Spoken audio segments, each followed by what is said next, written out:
सुकृताची जोडी म्हणून विठाई आवडी बहुत सुकृताची जोडी याच्यामध्ये दोन जागा आहेत. सुकृताची जोडी म्हणून विठ्ठली आवडी. दुसऱ्या वेळेस बहुत सुकृताची जोडी. अगोदर बहुत सुकृताची जोडी, दुसऱ्या वेळेस बहुत सुकृताची जोडी. हे दुसऱ्या वेळेस म्हणायचं, लक्षात ठेवा. बहुत सुकृताची जोडी म्हणून विठ्ठली आवडी.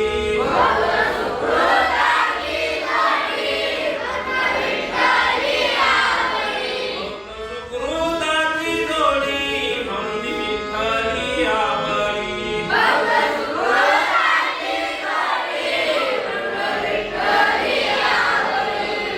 तो हा विठ्ठल सुखाचे आगर,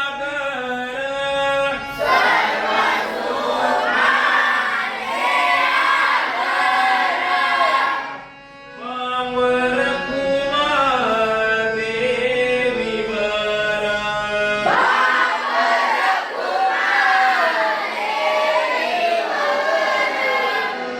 सर्व सुखाचे आगर वावर कुमार देवीवर.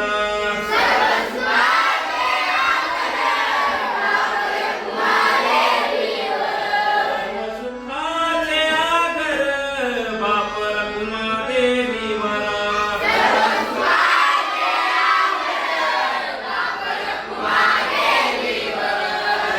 तो हा विठ्ठल बरवा, तो हा माधव बरवा.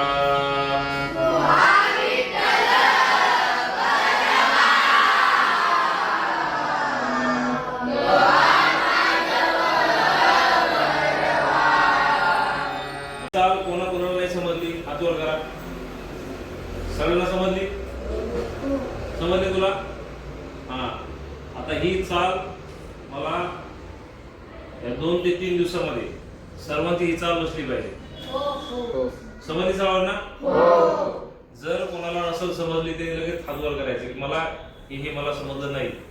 आणि बिलकुल घाबरायचं नाही. ज्याला जी गोष्ट नाही समजली की आवर्जून विचारायचं, मला हे समजलं नाही, मला हे सांगा. आणि चाल बसल ना 4-5 दिवसामध्ये सर्वांची? नक्की? हा बघा.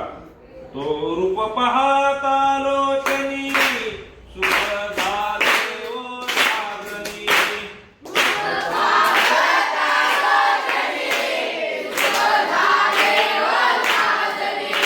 ऐका, हे अभंग म्हणताना असा विदाऊट टाळीचा म्हणायचा नाही. मात्रेमध्ये तालामध्ये बरोबर तालामध्ये आला पाहिजे.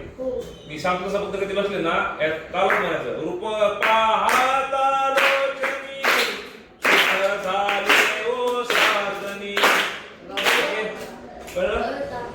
हा असं म्हणायचं आणि टाळी वाजून म्हणायचं. टाळी वाजून, कारण टाळी वाजून जर म्हटलं तर तुम्हाला ताल समज. तालामध्ये रियाज झाला पाहिजे. तालामध्ये बरोबर आहे. ताल, स्वर आणि लय ह्या 3 गोष्टीकडे आवर्जून लक्ष द्यायचं. कळलं का? समज.